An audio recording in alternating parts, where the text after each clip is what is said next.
नमस्कार मित्रांनो, 3.4 please don't read this poem म्हणजेच कृपया ही कविता वाचू नका. या कवितेतील काही हार्ड वर्ड्सचा अर्थ आणि उच्चार. पोएट कवी, ह्युमरस विनोदी, फिलिंग भावना, एक्सपिरियन्स म्हणजे अनुभव,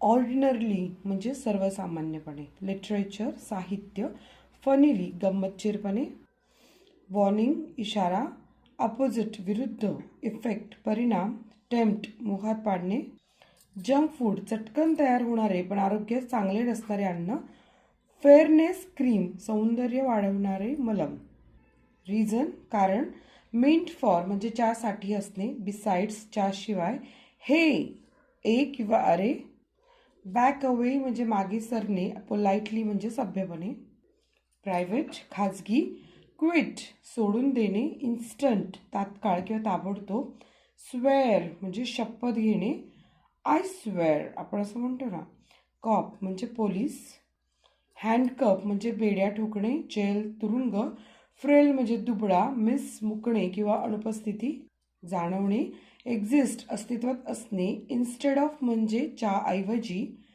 अमिगो म्हणजे मित्र, सोल्युशन उपाय, इंटोनेशन म्हणजे आवाजातील चढउतार, डायरी म्हणजे आपली डायरी, इव्स ड्रॉपिंग म्हणजे चोरून ऐकणे.